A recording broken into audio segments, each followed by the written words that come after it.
Graças a Deus, meus amados irmãos, a paz do Senhor Jesus para a sua vida. Mais uma vez estamos juntos para nosso café diário, nosso encontro diário, sempre com uma palavra muito abençoada de Deus para a sua vida. Espero que esteja tudo bem com você, espero que esteja tudo bem com a sua família nessa sexta-feira. Estamos caminhando aí para mais um final de semana, né? E Deus possa abençoar a segunda semana aí do mês de outubro.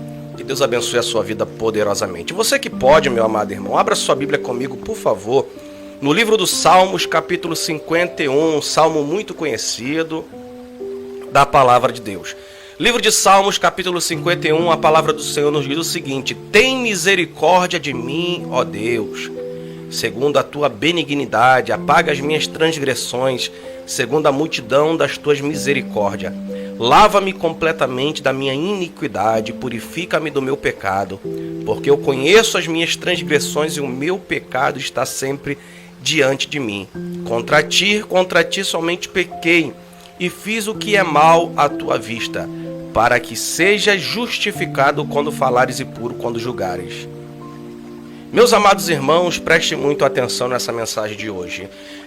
Só pode ter o conhecimento sobre o pecado quem tem um encontro verdadeiro com Deus. Não se pode exigir de uma pessoa que ainda não teve um encontro com Deus algo que ela não entende a seriedade. Como, por exemplo, tem pessoas que facilmente ela consegue trair o seu cônjuge, voltar para casa tranquilamente, deitar do lado e fingir que nada aconteceu.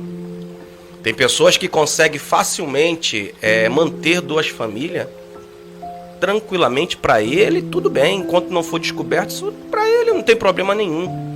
Mas isso não condiz com alguém que se diz cristão. Essa atitude, essa vida não condiz com quem é cristão.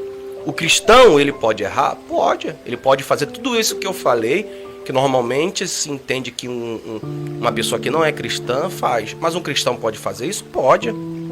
Pode. O cristão verdadeiro pode falhar? Pode. Pode pecar. A Bíblia diz, conta um episódio em que Paulo, ele adverte uma igreja que estava meio que acobertando o erro de um jovem que tinha relações com a sua madrasta. E isso era muito grave naquela época, né? Ainda era grave esse tipo de pecado, porque trazia escândalo para a igreja. E Paulo advertiu, dizendo o seguinte: olha, eu já entreguei ele a Satanás, para que ele seja punido, o corpo dele, para que a alma dele, pelo menos, seja salva no dia do Senhor. Então, nós como cristãos sabemos, irmãos, que o pecado, quanto ele nos traz desgraça, miséria e catástrofe. O cristão, ele não deveria pecar, mas quando ele peca, o primeiro sentimento que ele tem é de arrependimento, é de vergonha, porque ele sabe que o Senhor, a quem ele fala, a quem ele serve, a quem ele crê, vê todas as coisas. Esse texto que nós lemos do livro de Salmos 51 é uma oração em pranto do rei Davi. O rei Davi, que você talvez que está ouvindo essa mensagem aqui não é cristão, mas já ouviu falar, o rei Davi que foi escolhido pelo Senhor para assumir a posição de rei de Israel no lugar de Saul. Davi era o último da casa do seu pai. Tinha irmãos mais fortes, mais capazes, inclusive que faziam até parte do exército do rei Saul. Mas Deus resolve escolher esse jovem por nome Davi. E o que acontece, amados irmãos? Deus faz coisas sobrenaturais na vida desse jovem. Mas como qualquer ser humano, vai errar. Davi chega a ser chamado de um homem segundo o coração de Deus. Deus o fez arrancar a cabeça de um gigante que zombava, que amedrontava servos de Deus, o exército de Israel. E Deus deu autoridade para aquele jovem matar aquele gigante com apenas uma funda e uma pedra. Só que esse homem agora, no Salmo 51, ele está com seu coração dilacerado, porque o seu pecado foi exposto. Naquela época podia se casar com várias mulheres. Davi tinha várias mulheres, mas ele foi olhar para a mulher do seu servo, um dos soldados do seu exército. Davi tinha várias mulheres, ele foi cobiçar, desejar e executar o ato de adultério com aquela mulher. E ele tentou esconder aquilo. E muitas das vezes, irmãos, quando nós estamos em pecado, nós achamos que Deus ele não está vendo. Muitas das vezes nós esquecemos que os olhares do Senhor vê todas as coisas. Eu lembro que a Bíblia diz que quando Adão e Eva pecaram e eles ouviram a voz do Senhor lhe procurando pelo jardim, imagine, Deus procurando Adão e Eva, sendo que os olhos do Senhor estão em todas as coisas. E Deus está procurando Adão e Eva e falando: Adão, onde é que vocês estão? E de repente eles aparecem vestidos de roupa e eles falam: porque a gente ficou com medo, a gente temeu o Senhor, ficamos com vergonha. E Deus pergunta: por que vocês estão com vergonha? E aí é onde eles têm que confessar que eles estão com vergonha porque eles fizeram algo que Deus disse que não era para eles fazer. E a primeira coisa que acontece é que eles viviam, irmão, no Jardim do Éden nu. Não tinha maldade, não tinha esse negócio de olhar um para o outro, né, com essa cobiça que hoje existe, não. Eles eram puros. Deus criou o ser humano para ser puro, para ser limpo. E aí a maldade entrou e eles olharam para o outro, viram que estava nu e ficaram com vergonha. O pecado, irmão, ele traz vergonha. Primeira coisa que o pecado traz não é arrependimento, ele traz vergonha e medo de ser descoberto e exposto. Davi pecou e a primeira coisa que ele quis fazer era abafar, era esconder o pecado, porque isso é natureza do ser humano. Pecou, errou, tem consciência de que pecou, fica desesperado: meu Deus, vou ser exposto, vou ser envergonhado. Muitas das vezes a nossa maior preocupação não é nem se arrepender diante do Senhor. A gente fica com medo do que as pessoas vão dizer ao nosso respeito. E o que acontece, irmãos? Muitas das vezes nós lidamos com problemas por longos e longos anos, porque nós não tratamos aquilo que nós pecamos lá atrás.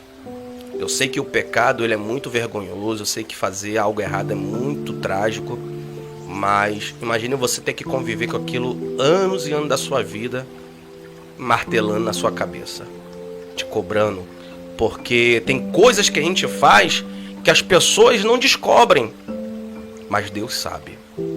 Deus sabe o que eu fiz, Deus sabe o que você fez. Pessoas talvez não saibam, mas Deus viu, Deus sabe. E isso que está te cobrando nesse momento é Deus dizendo: vai ficar até quando fugindo de mim? Eu não estou dizendo que você tem que confessar seus pecados para homens. Estou dizendo que você tem que confessar seus pecados para Deus. Enquanto eu e você não nos humilharmos diante de Deus e pedirmos perdão pelos nossos pecados, nós seremos todos os dias lembrados, martelados na mente, no coração, o que a gente fez. Os anos podem se passar, mas o que nós fazemos, Deus não vai deixar esquecer, não. Enquanto nós não nos arrependermos e confessarmos a Ele. Eu sei que é muito difícil hoje você encontrar alguém que você possa dizer assim: eu vou chegar até fulano, vou falar o que eu fiz e pedir ajuda, uma orientação, um conselho. Eu sei que é difícil, irmão. Hoje em dia você confessa, você fala com algumas pessoas e você vê que muitas das vezes aquele negócio não fica só ali. Daqui a pouco, quando você vai saber, o mundo inteiro está sabendo o que você fez. O mundo inteiro está sabendo sobre os seus pecados. Por isso que eu sempre falo, irmão, se você confia em alguém para você desabafar, abrir seu coração, vá, procure essa pessoa. Se não, procure a Deus. Vá diante de Deus, irmão, porque você não vai vencer isso dentro de você, o erro que você cometeu, enquanto você não se arrepender dele. Davi tenta abafar o que ele fez. E olha que coisa pior. Esse mesmo Davi que era chamado segundo o coração de Deus, ele vai também permitir que o marido daquela mulher seja assassinado covardemente. Por quê? Porque Davi descobriu que aquela mulher havia engravidado. E o período em que ela engravida, o soldado, o marido daquela mulher, estava no campo de batalha. Ele estava lutando pelo rei Davi, pelo reino de Israel. Então o que Davi fez?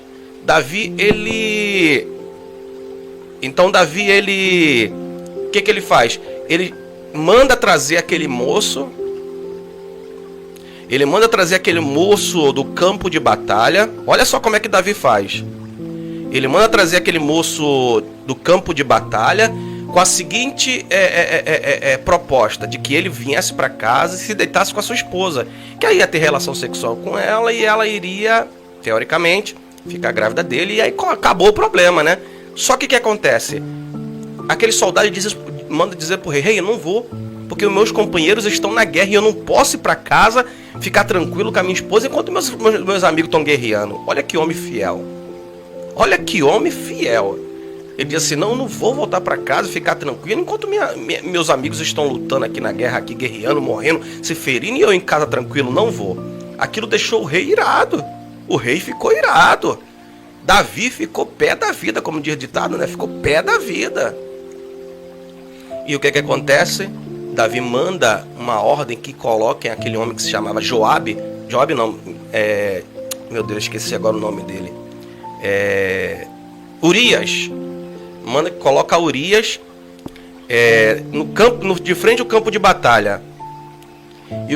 E o que acontece? Ele é assassinado.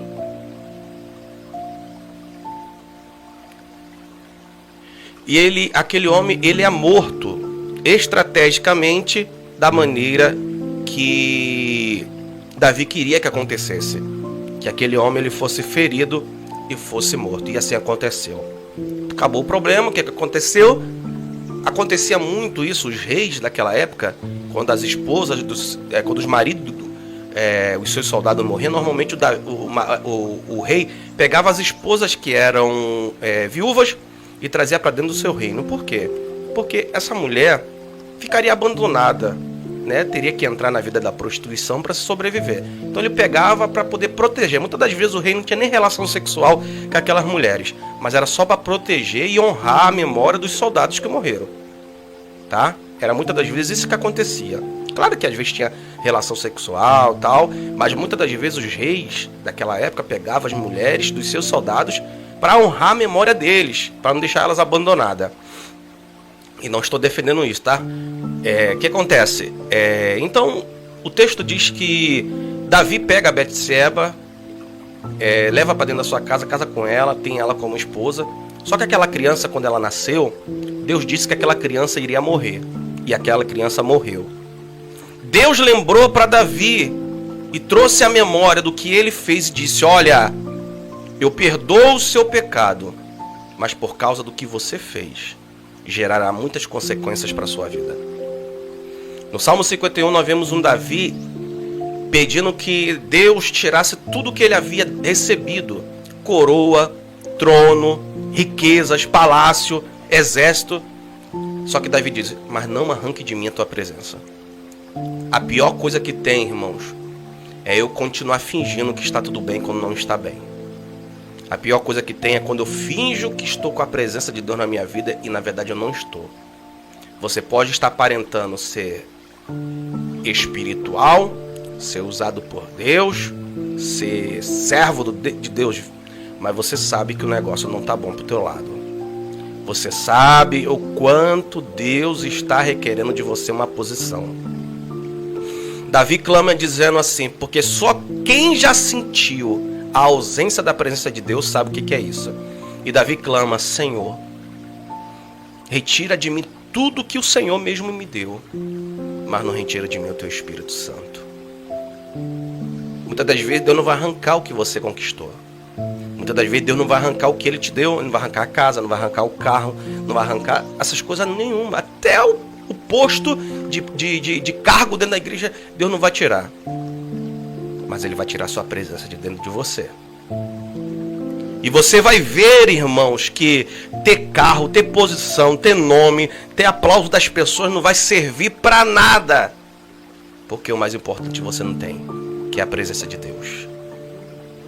E eu convido você nessa manhã, que está se sentindo dessa maneira sem a presença de Deus, eu convido você nessa manhã a não ficar mais dessa maneira.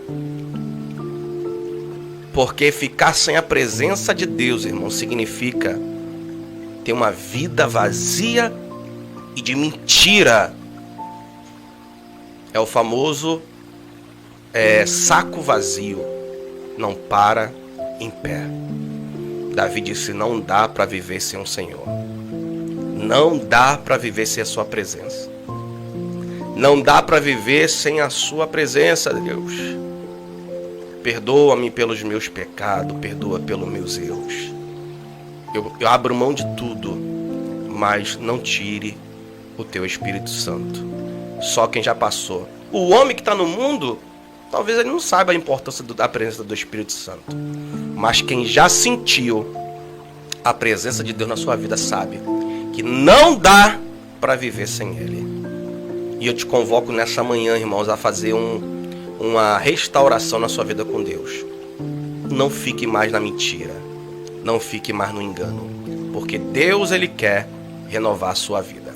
Que Deus te abençoe e até o nosso próximo encontro em nome de Jesus.